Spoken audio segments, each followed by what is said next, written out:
نبی کے صحابہ کے راستے پہ چل کے دلوں کا سکون ہم نے حاصل کیا ہے۔ اس جنوب ہند کی ایک مشہور اور معروف شخصیت بلکہ عالم دین جو علماء کا خاندان تھا، حفاظ کا خاندان تھا، ہم سب کے استاذ الاساتذہ اور مربی و محسن بڑے حضرت مولانا علامہ شاہ ابو سعود احمد صاحب رحمۃ اللہ علیہ، اللہ حضرت کے غریق رحمت فرمائے، ان کے درجات کو اللہ تعالیٰ بلند فرمائے، ساری امت کی طرف سے بہتر بدلہ عطا فرمائے۔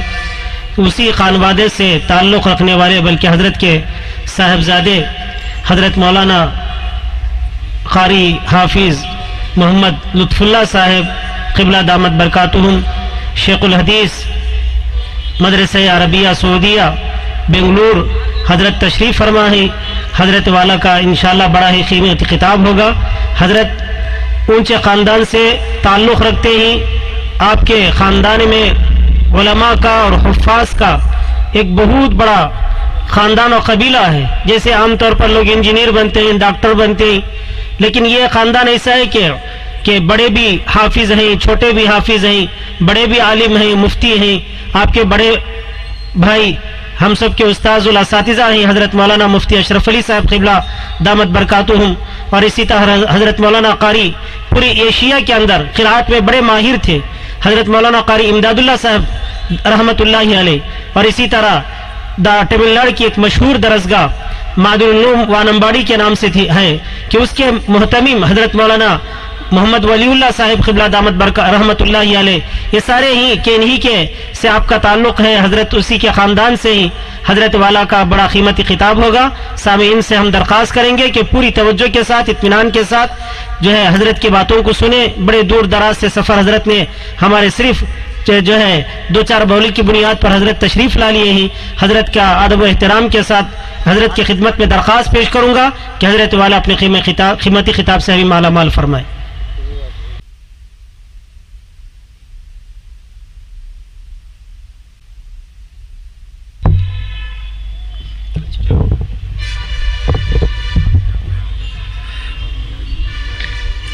السلام علیکم ورحمۃ اللہ وبرکاتہ۔ ایک مرتبہ درود شریف پڑھ لیں میں، اللہم صلی علی سیدنا۔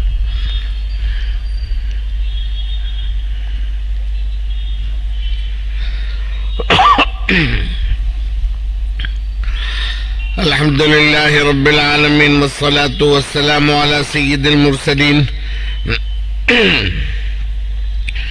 محمد وآلہ واصحابہ اجمعین، اما بعد فاعوذ باللہ من الشیطان الرجیم۔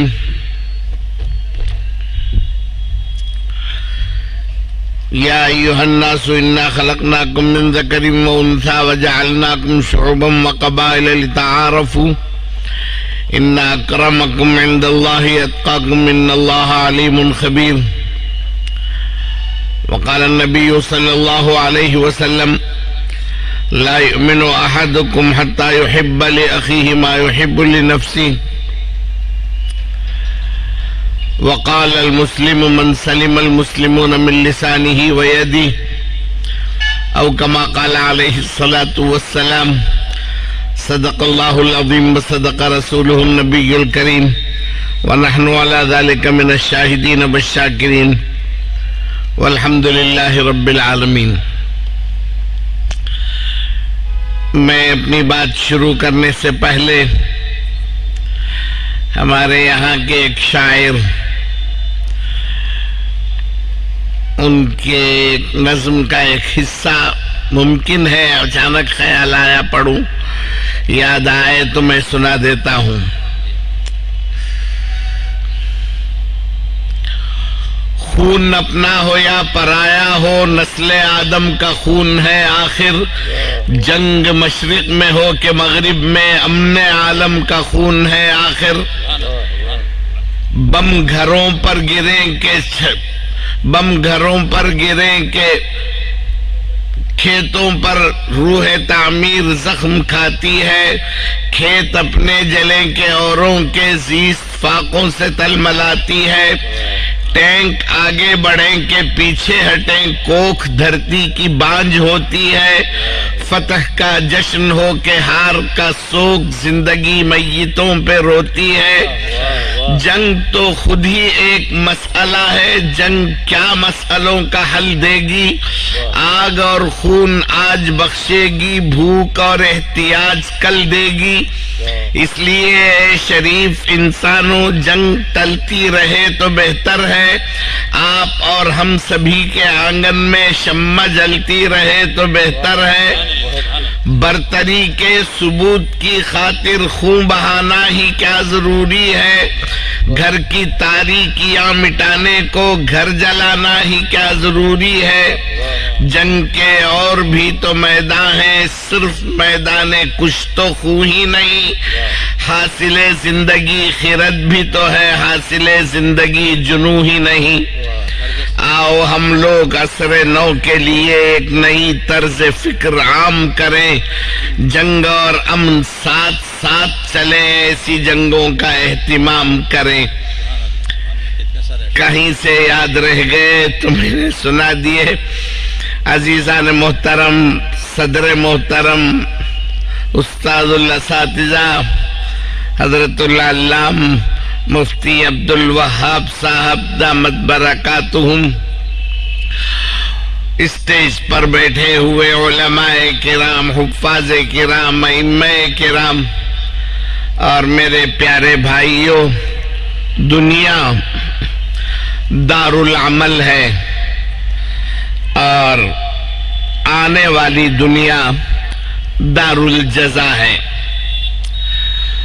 یعنی مطلب یہ ہے کہ مرنے کے بعد اللہ کے دربار میں جو حاضری ہوگی، اس کے بعد وہاں کوئی نیکی کرنے کی گنجائش نہیں رہتی ہے، عمل کا سلسلہ بند ہو جاتا ہے۔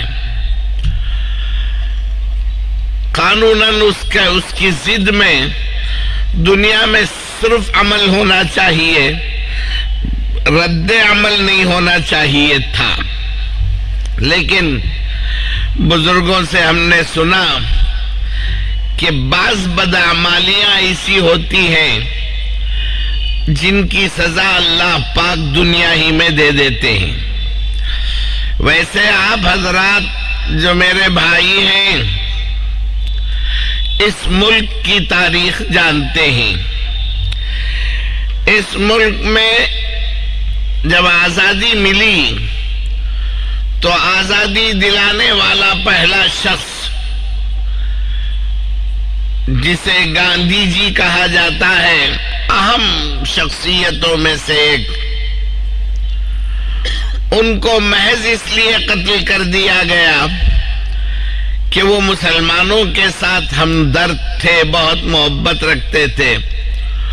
وہ اس لیے رکھتے تھے کہ انہیں معلوم تھا کہ یہ جو ملک آزاد ہوا ہے، اس میں کتنے فیصد ان کا ہاتھ رہا ہے انگریزوں کو بھگانے میں مسلمانوں کا۔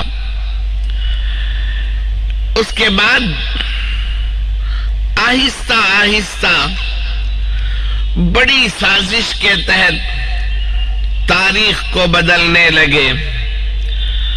اس بدلنے میں ہماری غلطی یہ ہوئی کہ ہم نے اپنے بچوں کو اسکول کو بھیج دیا، کبھی پوچھا نہیں کہ بیٹے کیا پڑھتے ہو، وہاں کیا پڑھایا جاتا ہے۔ انگریزوں کے خلاف کی جنگ میں مسلمانوں کا کتنا % بتایا جاتا ہے، خود سے ہم نے سنایا نہیں۔ آہستہ آہستہ لوگ ایسا محسوس کرنے لگے جیسے اس ملک میں ہم لوگ مجرم ہیں، خود ہم محسوس کرنے لگے۔ یہ ہماری بدقسمتی ہے۔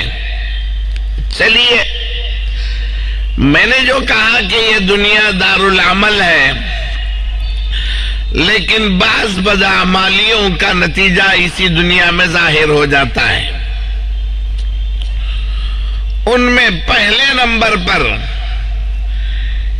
اللہ پاک دنیا میں سزا دیتے ہیں تنبیہ کرنے کے لیے اختلاف کا نمبر پہلا آتا ہے۔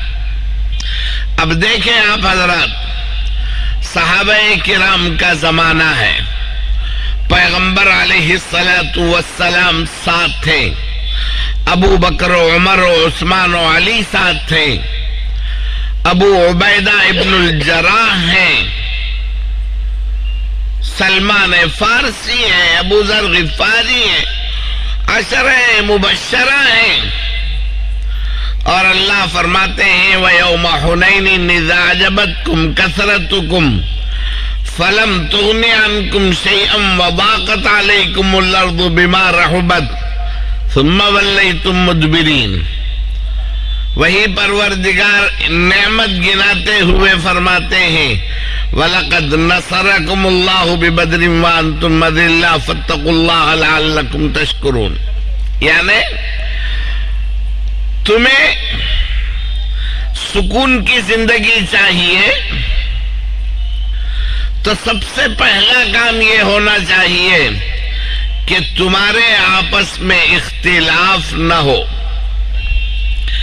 یکجہتی کے نام پر جمع ہوئے ہیں، لیکن یکجہتی کے ایک جہت میں اختلاف ہے تو اس کی سزا تو دنیا میں ملے گی۔ ہمارے درمیان 1400 سال سے خلاف چلا ہے، اختلاف چلا ہے۔ صحابہ کرام میں حضرت انس بن مالک ہے، صحابہ کرام میں عبداللہ ابن مسعود ہے، صحابہ کرام میں عبداللہ ابن عمر ہیں۔ سارے اختلاف کے باوجود وہ ایک تھے۔ چھوٹے چھوٹے اختلاف کی وجہ سے ہم لوگ الگ الگ بکھر گئے۔ میں حضرت علامہ اقبال کے شعر سے بند سے آپ حضرات کو متنبہ کرنا چاہتا ہوں۔ فرماتے ہیں منفعت ایک ہے اس قوم کی، نقصان بھی ایک۔ یہ جو قوم ہے اس قوم کا نفع بھی ایک ہے، اس قوم کا نقصان بھی ایک ہے۔ قوم کو نقصان ہوتا ہے تو ساری قوم بھگتتی ہے، قوم کو نفع ہوتا ہے تو ساری قوم کو اس کا فائدہ پہنچتا ہے۔ منفعت ایک ہے اس قوم کی، نقصان بھی ایک۔ ایک ہی سب کا نبی، دین بھی ایمان بھی ایک، حرم پاک بھی اللہ بھی قرآن بھی ایک۔ کیا بڑی بات تھی ہوتے جو مسلمان بھی ایک۔ منفعت ایک ہے اس قوم کی، نقصان بھی ایک۔ ایک ہی سب کا نبی، دین بھی ایمان بھی ایک، حرم پاک بھی اللہ بھی قرآن بھی ایک۔ کیا بڑی بات تھی ہوتے جو مسلمان بھی ایک۔ فرقہ بندی ہے کہیں اور کہیں ذاتیں ہیں، کیا زمانے میں پنپنے کی یہی باتیں ہیں۔ ایسا نہیں کہ اختلاف نہیں تھا۔ چلیے میں بتاتا ہوں۔ 9 ذی الحجہ عرفات کا میدان، صحابہ کرام حج میں ہیں، میدان عرفات میں جمع ہیں، ظہر کی نماز پڑھنی ہے۔ سب نے ظہر کی نماز پڑھی۔ نماز کے بعد چونکہ ایام تشریق میں سے ہے اس لیے تکبیر پڑھنی چاہیے، اللہ اکبر اللہ اکبر، لا الہ الا اللہ اللہ اکبر اللہ اکبر وللہ الحمد۔ چونکہ احرام میں ہیں اس لیے تلبیہ پڑھنی چاہیے، لبیک اللہم لبیک لبیک لا شریک لک لبیک ان الحمد والنعمت لک والملک لا شریک لک۔ اب جماعت کے ساتھ نماز ہوئی ہے، امام نے سلام پھیرا تو صحابہ روایت کرتے ہیں کہ ہم میں سے کچھ لوگ ایک طرف والے زور زور سے تکبیر پڑھنے لگے. ایٹ اے ٹائم اسی وقت دوسری طرف والے زور زور سے تلبیہ پڑھنے لگے.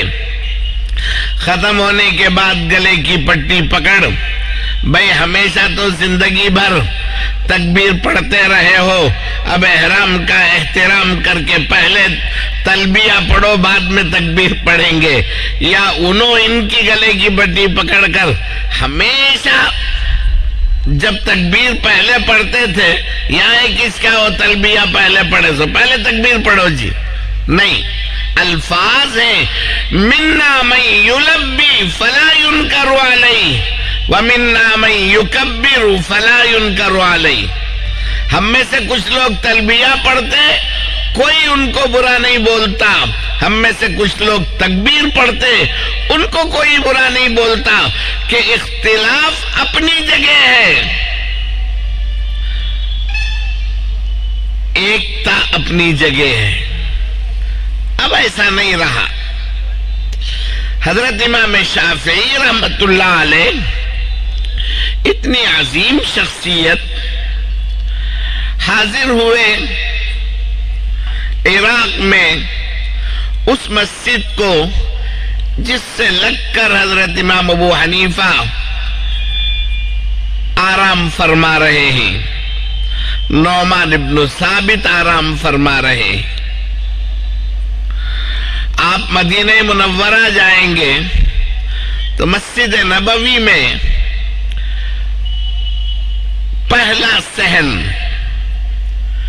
جہاں کھلا آسمان نظر آتا ہے اور چھتریوں سے اسے بند کیا جاتا ہے، پہلے صحن میں قبلے کی طرف اللہ لکھا ہے، درمیان میں داہنے بائیں جانب محمد لکھا ہے، داہنے جانب ابو بکر ہے، بائیں جانب عمر ہے، داہنے جانب عثمان ہے، بائیں جانب علی ہے. صحابہ کرام عشرہ مبشرہ کے نام ہیں. ان کے بعد پہلا نام آتا ہے نعمان ابن ثابت، اس کے بعد نام آتا ہے امام مالک، پھر ادریس حضرت امام شافعی کا، پھر حضرت امام احمد بن حنبل کا. یہ چاروں نام مسجد نبوی میں سعودی حکومت کی طرف سے گول گول سرکل میں لکھے ہوئے آج بھی اختلاف میں اتحاد کا نمونہ نظر آتا ہے. سمجھ میں نہیں آتا. حضرت امام شافعی فجر کی نماز کو حاضر ہوئے. لوگوں نے کہا حضرت آپ ہی امامت کریں، امام ہی امامت کا مستحق ہوتا ہے. خیر، حضرت نے فجر کی نماز پڑھائی تو بسم اللہ آپ نے آہستہ پڑھی، آمین بھی آپ نے آہستہ کہی، رفع یدین بھی نہیں کیا. سب سے اہم دوسری رکعت میں رکوع کے بعد قنوت نازلہ بھی، اللہم اہدنی فی من ہدیت وعافنی فی من عافیت وتولنی فی من تولیت بھی نہیں پڑھا آپ نے، سیدھے سجدے میں چلے گئے. اب جو مریدین تھے، شاگردین، انہوں نے حضرت کہا حضرت یہ کیا ہے؟ تو حضرت نے فرمایا یہاں جو آرام کر رہا ہے امام ابو حنیفہ، اس سے میرا اختلاف تو ہے، لیکن مجھے شرم آئی کہ میرے اساتذہ کے اساتذہ میں سے ہیں، ان کے خلاف ان کی مسجد میں کھڑے ہو کر میں اپنا زور دکھاؤں، اچھا نہیں لگا. یہ ختم ہو گیا ہمارے اندر سے، یہ ساری مصیبتیں آ گئیں. صحابہ فرماتے ہیں ہم لوگ رمضان کا مہینہ تھا، سفر میں تھے. اللہ نے وَإِن كُنتُمْ عَلَى سَفَرٍ نہیں، شہر رمضان الذی یا ایھا الذین آمنوا کتب علیکم الصیام کما کتب علی الذین من قبلکم لعلکم تتقون ایاما معدودات فمن شہد منکم الشہر فلیصم ومن کان مریضا او علی سفر فعدۃ من ایام اخر. رمضان کا مہینہ آئے تو روزہ رکھو. ہاں کوئی بہت بیمار ہے، مجبور ہے، یا کوئی لمبے سفر میں ہے جسے شریعت کا سفر کہتے ہیں، سفر میں گیا ہے، اللہ اسے اجازت دیتے ہیں، وہ چاہے روزہ رکھے، چاہے روزہ چھوڑ کر سفر سے واپس آنے کے بعد شوال میں ذی قعدے میں اسے قضا کر لے، دونوں اسے گنجائش ہے۔ تو ایک جماعت صحابہ کرام کی رمضان کے مہینے میں نکلے ہیں، صحابہ فرماتے ہیں منا من یصوم فلا ینکر علیہ ومنا من یفطر فلا ینکر علیہ۔ ایک ساتھ سفر میں تھے ہم لوگ، ہم میں سے کچھ لوگ صبح اٹھتے ہی ناشتے کی تیاری کرتے، کچھ لوگ روزے سے رہتے، روزے سے رہنے والوں کو ناشتہ کرنے والے جا کر جے اللہ اجازت دیا ہے کہ خود کو بڑے صوفی کر کو دکھا لینے کے واسطے روزہ رکھ رہی سو، کیسی گرمی ہے، کیا حالت ہو رہی ہے، مرنے کی حالت ہے، بڑے آئے پرہیزگار روزہ رکھنے والے، چھوڑو جی روزہ، ہمیں کیا ایمان والے نہیں، مسلمانہ نہیں، آپ رکھتے ہیں رکھیے، اور وہ لوگ روزہ رکھنے والے ہمیں کیا مر گئے ہی روزہ رکھو، کیا دھاڑ تم نہ روزہ رکھنے، وہ بھی نہیں۔ منا من یصوم، ہم میں سے کچھ لوگ روزہ رکھتے تو فلا ینکر علیہ، کوئی ان کو برا نہیں بولتا، ومنا من یفطر، ہم میں سے کچھ لوگ روزہ نہیں رکھتے، افطار کرتے، سحری کرتے، صبح کا ناشتہ کرتے، فلا ینکر علیہ، کوئی برا نہیں بولتا، کہ جو گنجائش ہے اس میں اختلاف ہو، کوئی برا نہیں ہے اختلاف، لیکن یہ جو ہم لوگ ایک دوسرے کے خلاف ہو گئے، یہ عذاب اترا ہے ہم پر۔ حضرت علی نے لکھا ہے کہ ظالم حکمران مسلط کیے جائیں گے، وَأَطِيعُوا اللَّهَ وَرَسُولَهُ، اللہ کی اطاعت کرو، اللہ کے رسول صلی اللہ علیہ وسلم کی اطاعت کرو، وَلَا تَنَازَعُوا، چھوٹی چھوٹی باتوں کو لے کر آپس میں اختلاف نہ کرو، کوئی ضروری نہیں ہے، کیا ہوگا؟ فَتَفْشَلُوا، اختلاف کرو گے تو تم ڈھیلے پڑ جاؤ گے، وَتَذْهَبَ رِيحُكُمْ، تمہاری ہوا اکھڑ جائے گی، تمہارا رعب ختم ہو جائے گا، تمہارا دبدبہ نہیں رہے گا۔ تم کیا سمجھتے ہو؟ یہ جو انسان ہے دنیا بھر میں ان کے اندر ایک دل ہوتا ہے دھڑکنے والا، اور وہ دل اللہ کی انگلیوں کے درمیان، وہ کسی رنگ کا ہو، کسی بھاشا کا ہو، کسی زبان کا ہو، کسی شکل کا ہو، کسی زمین کا ہو، تانبے والے رنگ کا ہو، گیہوں کے رنگ کا ہو، چکنی اور کالی مٹی کے رنگ کا ہو، یا ایک دم گورا مصری جیسا ہو، سب کے دل اللہ کی انگلیوں کے درمیان ہے۔ ایک صحابی تھے، سفینہ نام ان کا، جہاز، اس لیے کہ جہاز کی طرح چلتے تھے، سارے ساتھیوں کا سامان سمیٹ لیتے، سب کا لے کر اٹھا کر چلتے تھے۔ ارے نہیں لاؤ، وہ بھی لاؤ، مجھے معلوم ہوتا نہیں وزن ہے، سو نہیں رہے تو چلنے چھوتا نہیں۔ حضرت سفینہ بچھڑ گئے، جنگل، دیکھا کہ شیر بیٹھا ہے اور ان کو دیکھ رہا ہے، سیدھا آنکھوں سے آنکھ ملائے، بولے کون معلوم ہے؟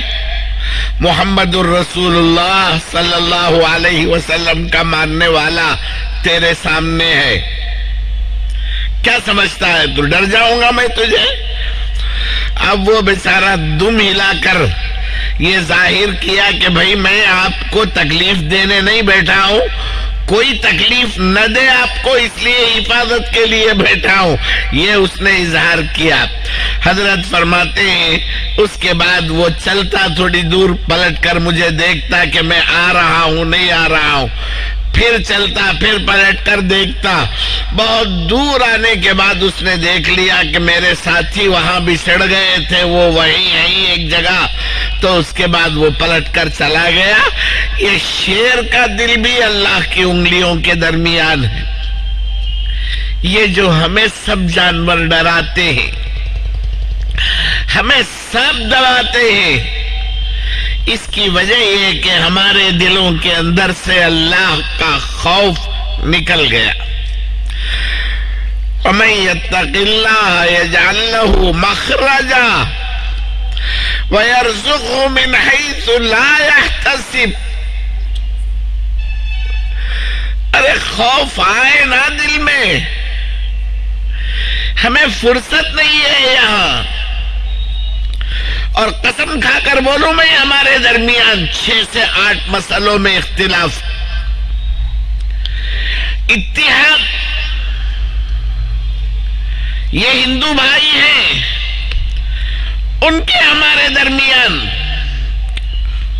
2 آنکھوں میں اتحاد ہے، ناک کے 2 سوراخ ہیں، ان کے بھی ویسے ہی ہیں، خون کا گروپ بی پازیٹیو او نیگیٹیو وہی ہے ہمارا بھی، ان کی آنکھیں ویسی ہی کام کرتی ہے، پتلی وہی کام کرتی ہے، ریٹینا وہی کام کرتا ہے،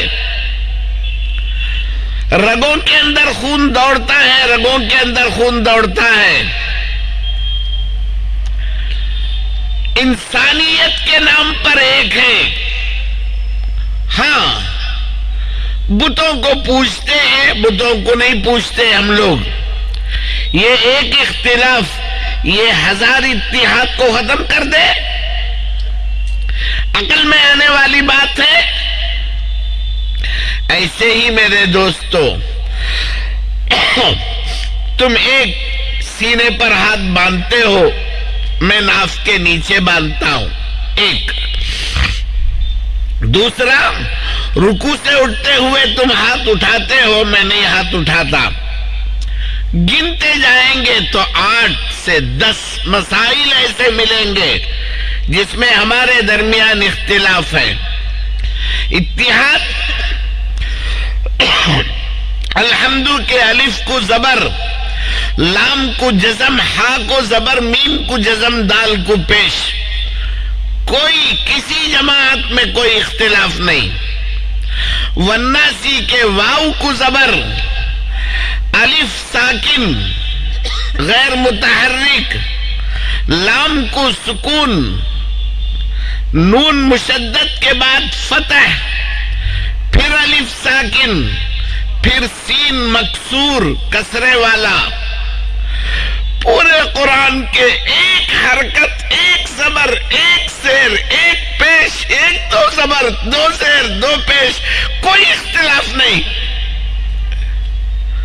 فجر کی 2 سنت 2 فرض، ظہر کی 4 فرض، پہلے 4 سنت، بعد میں 2 سنت 2 نفل، کوئی اختلاف۔ رمضان کے علاوہ کوئی روزہ فرض نہیں ہے، اور صرف رمضان کا روزہ فرض، سب ایک ہے اس میں۔ 2 منٹ پہلے افطاری، 2 منٹ دیر سے، 5 منٹ پہلے سحری ختم، 5 منٹ دیر سے، یہ اختلاف ہے۔ یعنی کھانے کا اختلاف ہے، روزے کا اختلاف نہیں۔ زکوٰۃ 2.5%، 1000 میں 25 روپے زکوٰۃ، مال تجارت پر زکوٰۃ فرض ہے، کوئی اختلاف نہیں۔ تراویح خود فرض نہیں ہے، اس کی رکعت میں اختلاف، کیا اختلاف؟ اگر کوئی شخص پوری زندگی تراویح نہیں پڑھا، اللہ کے دربار میں حاضر ہوا، امید ہے اللہ معاف کریں گے، لیکن یہ خلاف جو ایک دوسرے کے ہیں، ایک دوسرے کو جو برا کہتے ہیں، اس کی معافی نہیں ہے۔ فَتَفْشَلُوا وَتَذْهَبَ رِيحُكُمْ، تم کیا سمجھتے ہو بازوؤں میں طاقت ہوتی ہے؟ نہیں. السیف بالصاعد للصاعد بالسیف. اللہ جگر دیتے ہیں، شیر ڈرتے ہیں، لڑتے رہیں گے. تم غلط میں صحیح، ایک میں ٹھیک ہوں اور سب کچھ غلط. حضرت امیر شریعت دامت برکاتہم کی ایک نظم کا تکراری مصرع بار بار لاتے. بیماری ایسی آ گئی ہے لوگوں کے اندر، حضرت نے لکھا ہے اپنا طریقہ صحیح، باقی سب جہنمی. یہ نوح علیہ السلام کی کشتی ہے، اس میں سوار ہو. ارے سب نوح علیہ السلام کی کشتی ہے. پیغمبر صلی اللہ علیہ وسلم نے دین کے ہر طریقے کو صحیح طریقہ فرمایا ہے. سب کی تصویب. سلام پھیرا آقا نے. کون زور زور سے دھب دھب دھب دھب کر کے آ رہے تھے نماز کو؟ میں یا رسول اللہ کھڑے ہوئے ایک صحابی. کیوں بھائی؟ علیکم بالوقار. ایسا کیوں دوڑ کر آئے؟ آپ رکوع میں پہنچ گئے تھے، آپ کے 7 رکعت مل جائے تو نصیب کی بات تھی، کہیں رکعت نہ چھوٹ جائے اس لیے میں تیز بھاگ کر آیا. اچھا، بہت اچھا خیال، بہت اچھا خیال ہے کہ رکعت پا لینا. بہت اچھا خیال ہے کہ نبی کے 7 رکعت مل جائے، لیکن بھاگنا نہیں چاہیے مسجد میں. بے ادبی ہوتی نا مسجد کی، ذرا آہستہ چل کر آ جاتے، بہتر تھا. غلط کیا تم نے، ایسا نہیں. آقا نے اس فعل کی تعریف فرمائی. حرم پاک میں تشریف لائے ہیں، حج کا موسم ہے، ایک جماعت ہے صحابہ کرام کی، سب کو زمزم پلا رہے ہیں، کوزے میں ڈال ڈال کے پلا رہے ہیں زمزم. وہ ایک شوق ہوتا ہے لوگوں کو. اب بھی آپ کو کہیں کہیں نظر آ جائیں گے 2-2, 3-3 گلاس زمزم پکڑ کر مطاف کے کنارے کھڑے رہتے ہیں. طواف کرتے کرتے کوئی زیادہ پسینے میں ڈوبا ہے تو اسے گلاس پیش کر دیتے ہیں، وہ ایک چکر پی کر واپس خالی گلاس لا کر دے دیتا ہے. یہ جاتے ہیں پھر زمزم بھر کر لے کر آ کر کھڑے ہو جاتے. ایسے ملتے ہیں لوگ. پیاسے کو پانی پلانے پر اتنا بڑا ثواب، ایک تو مطاف اور ایک حالت پیاسی، اس پر زمزم پلانے پر کیا کیا نہیں ملے گا. تو ہیں لوگ ایسے. تو صحابہ زمزم پلا رہے تھے. نبی صلی اللہ علیہ وسلم نے فرمایا کتنا اچھا کام ہے، میرا تو دل کرتا ہے کہ میں بھی جاؤں، کنویں سے زمزم نکالوں اور پلاؤں. تحدیث نعمت کے طور پر بول رہا ہوں، میں بھی کنویں سے زمزم نکال کر پیا ہوں، پلایا ہوں. اس زمانے میں اللہ نے مجھے بلایا ہے، جو بالکل کم عمری کا زمانہ تھا، جہاز سے سفر ہوا تھا. اس زمانے میں نصیب سے کنواں کھلا تھا اور ایک شخص پانی نکال نکال کر پلاتا تھا. اس سے گزارش کر کے رسی کھینچنے کی اجازت اس نے دی تو ہم نے بھی زمزم نکالا کنویں سے. وہ ایک دور تھا، تب بھی موٹر تو چلتے تھے لیکن ڈائریکٹ کنویں سے بھی پانی نکالتے تھے.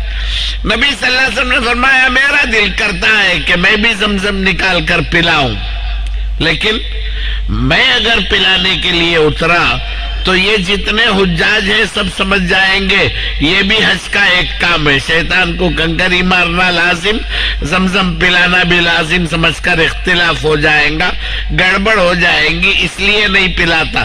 یہ نہیں کہ یہ معمولی کام ہے، نہیں، ہر کام دین کا اپنی جگہ صحیح ہے. یہ حضرت مفتی صاحب اگر بخاری پڑھانے نہیں بیٹھے تو پھر کون پڑھائے گا؟ آپ میں سے کوئی پڑھا سکتا ہے؟ نہیں. وہ ایک فن ہے، اس کے لیے اساتذہ چاہیے. اس لیے ان کے اس کام کو میں سلام کرتا ہوں کہ مجھ میں تو کبھی ہمت نہیں ہوئی بخاری پڑھانے کی. حضرت شیخ الحدیث ہیں، بخاری پڑھاتے ہیں. مجھے شیخ الحدیث کہہ دیا انہوں نے. معذرت چاہتا ہوں، میں بیضاوی پڑھاتا ہوں، جلالین شریفین پڑھاتا ہوں، تفسیریں پڑھاتا ہوں. حدیث پڑھانے کی ہمت میرے اندر کم ہے، اس لیے پڑھا نہیں پا رہا ہوں. بہرحال اللہ تعالیٰ موقع دے تو پڑھائیں گے انشاءاللہ. تو ہر نیک کام ہے. یا نیک کام میں اختلاف کی اجازت نہیں ہے، برائی میں اختلاف شروع ہو گیا اور لڑائی مستقل. ایک دوسرے کو غلط کہنے کے لیے لوگ آتے ہیں اور مقرر تقریر شروع کرتا ہے تو بسم اللہ نحمدہ و نصلی علیہ کے بعد تم سب جہنمی ہو. یہ میں اسٹیج میں ہی 12 آدمیاں تمہیں جو میرے خیال کے ہی انہوں فقط جنت جائیں گے. اللہ میاں اتنے بڑے بڑے جنت بنا کو خالی رکھو چھوڑیں گے. کون بھی کرایہ دار بھی نہیں رہیں گا، مالک بھی نہیں رہیں گا، خالی پڑے رہیں گے جنت.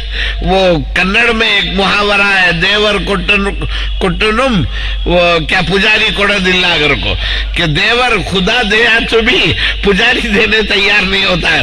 ایسی مصیبت آ گئی علماء کی کہ جنت کو بھیجنے تیار اس لیے ہے کسی بھی. کیا مصیبت. اس لیے عزیزان محترم، آپس میں سب سے پہلے ہمارے درمیان اتحاد. اختلاف ختم ہو جائے، سب مل کو ایک جیسا نماز پڑھو، یہ ناممکن ہے. وہ کہنا بھی نہیں. دونوں بازو کھڑے ہوں گے جیسے مالکی اور حنبلی کھڑے ہوتا ہے.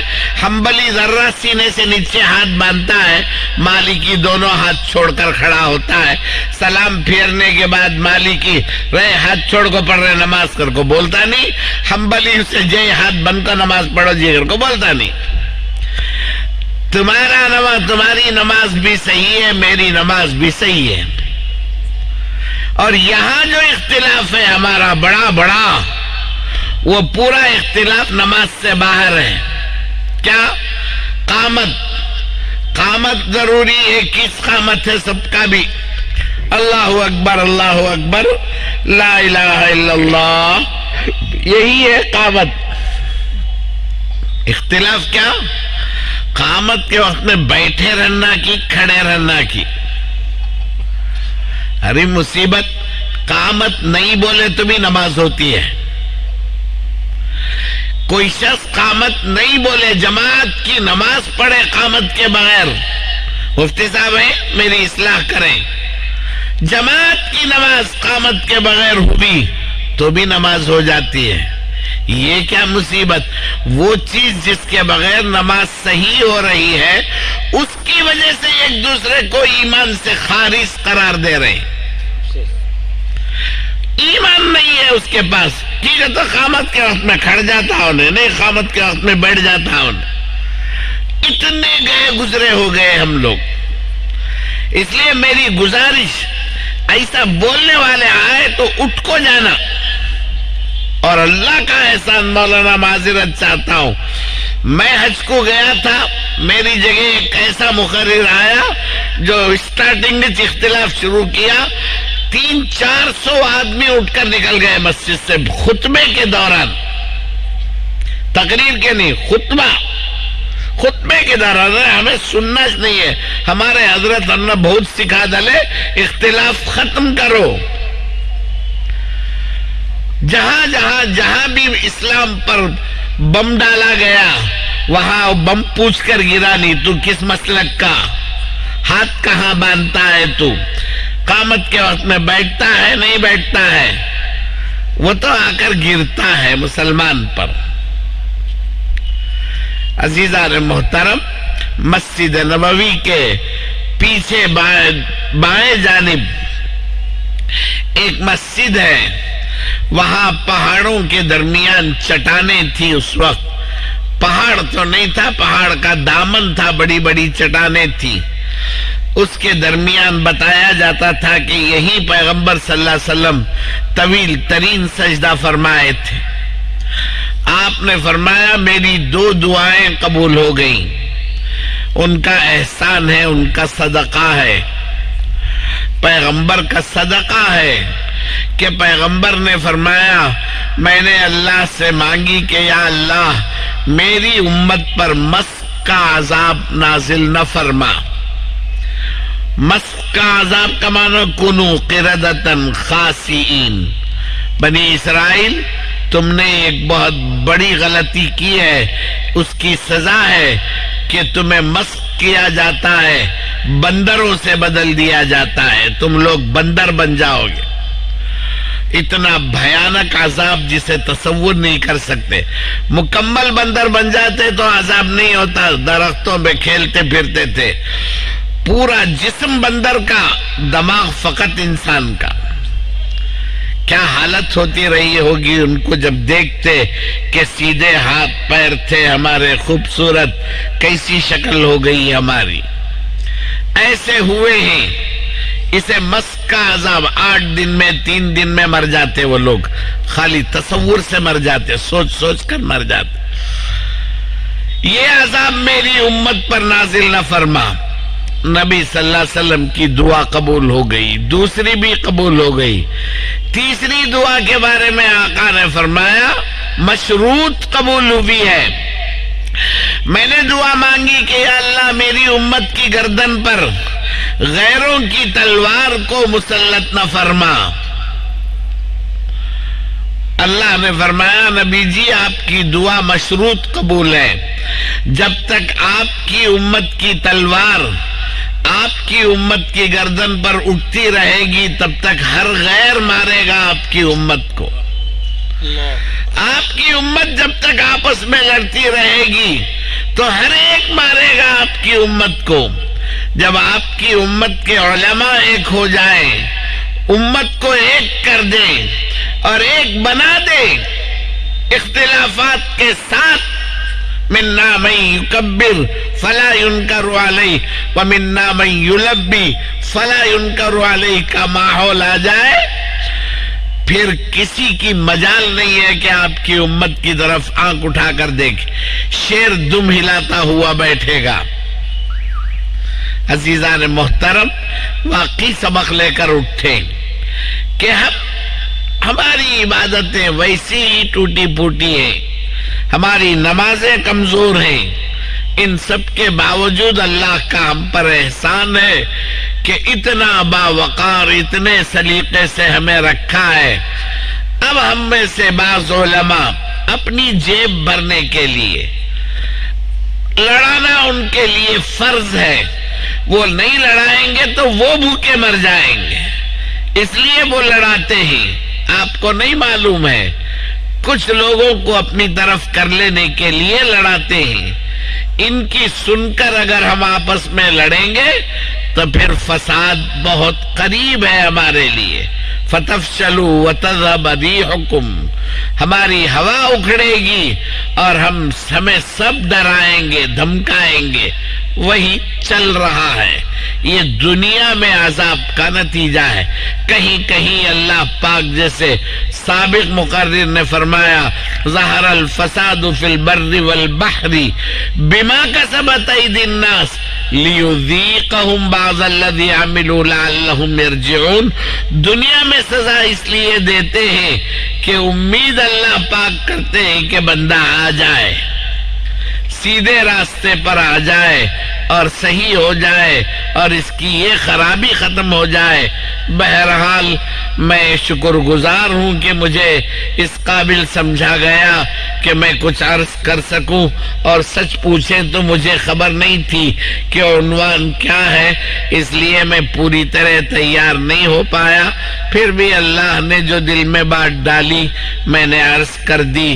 کوئی غلطی ہے تو وہ میری طرف سے ہے، اور جو اچھی بات آپ کو اچھی لگی ہے یقین جان لیں کہ وہ اللہ کی طرف سے، پیغمبر علیہ السلام کی طرف سے ہے۔ وآخر دعوانا ان الحمدللہ رب العالمین۔